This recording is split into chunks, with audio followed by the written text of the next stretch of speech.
Shari. Today I'm going to be making this card with a quote on it using one of my favorite alphabet sets. So I'm going to start out with the image that I want to use for this card, which is this little light bulb from the Turn Me On mini stamp set. I'm stamping it in Narwhal ink, and then I'm going to stamp the little heart-shaped filament that goes on the inside with some carrot ink. I'll use the coordinating die to cut it out. And then I'm going to do a little coloring, and I'm just coloring it with a colored pencil so it's not too dark.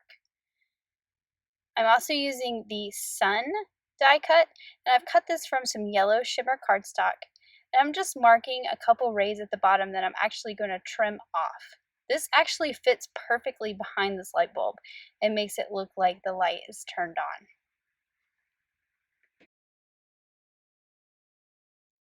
I did feel like the light bulb was a little too white, so I'm actually going in with a very pale blue and going around that light bulb to kind of tone it down a little bit, give it a little bit of color and interest. And then I'm going to go in with a yellow colored pencil and just sort of go around that filament to make it look like it's glowing. So this added some character to the light bulb, which I think really helps. So I'm using Smitty's ABCs to create the whole quote for the front of this card. I'm going to be building it line by line from the bottom to the top.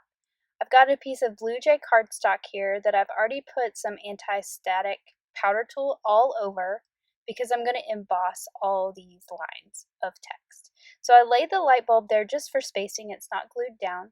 And I'm going to add the embossing powder every time I do a line, but I'm not going to heat it up until I'm completely done. So I'm not varying the fonts on this card like I've done on previous cards, but to give it some interest, I am varying when I use the uppercase letters and the lowercase letters. So I did highlight a couple words by making them all uppercase, where everything else is going to be lowercase. A couple tips to think about when doing a bunch of embossing like this, especially on dark cardstock like that, is to, even though you've used the anti-static tool, have a paintbrush handy and you can brush away some of the embossing powder that may be sticking to places it should not. So you can see I go in with a paintbrush and just kind of brush this stuff away around my letters. Another tip I have when doing a long sentiment or quote like this is to write it out so that you don't miss anything or misspell anything.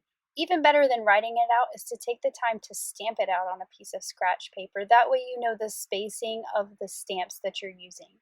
But this also keeps you from missing a word or misspelling a word. If you have that beside you as a reference, which I actually do, you just can't see it on screen, then it's a good way to make sure that you don't mess up. So you can see on this line I had to go back in and fill in the U because there's only one U in this set. But because of the rectangular bases, you can line them up easily and leave enough space for that final letter. So I've got my last line stamped here. I'm going to carefully clean off any embossing powder around there. And then I'm going to heat it up all at once. I felt like doing this would keep my paper from warping too much versus melting every line as I stamped it. So that's why I took the time and care to stamp and put the powder on every line, but not emboss till the very end. Again, I've got my light bulb just kind of sitting there for spacing, and then I'm going to cut out this whole panel with the largest outside in rectangle. I decided to cut my rectangle after I had done all my embossing because I felt like it might help me fine-tune centering it up versus trying to get the spacing perfect on a rectangle that was already cut. I'm just going to go over it lightly with a damp chamois to get rid of all that anti-static powder that might be left because you usually see that a lot on this dark cardstock, and that just cleans it up. And then I'm going to add some starry speckles with some metallic gold watercolor. To give those speckles some dimension, I am actually using 2 of these shades of gold that come in this set. Next, I'm going to go in with some Distress Oxide. This is in Squeezed Lemonade. And I've got my blending brush. And I'm just lightly starting in the center where that light bulb's going to be. And I'm just going out from there.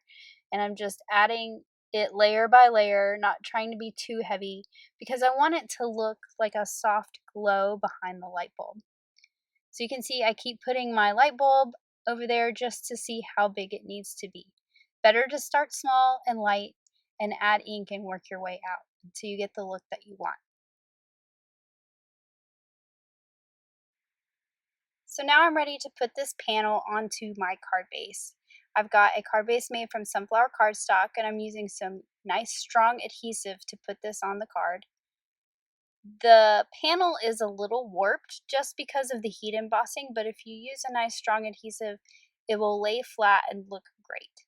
I also like the yellow border that this creates around it, and I think it ties in great with the light bulb and the colors in the background. I'm adding on the light bulb using a little bit of liquid glue.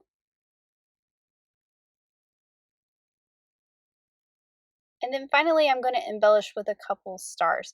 So these stars are cut from some yellow glitter cardstock using that star die you see there, which is from the stitched journaling card. These make perfect little embellishments.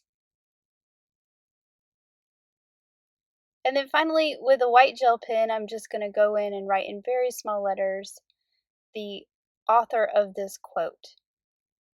I know we don't always have the name of who said things, but in this case I did, and so I thought it was important to make sure I added that to the card. And now our card is all done. I really love the message that this card has, and I hope it's one that you all remember. If everything around you seems dark, look again, you may be the light. Thanks for watching. Have an amazing day. Bye.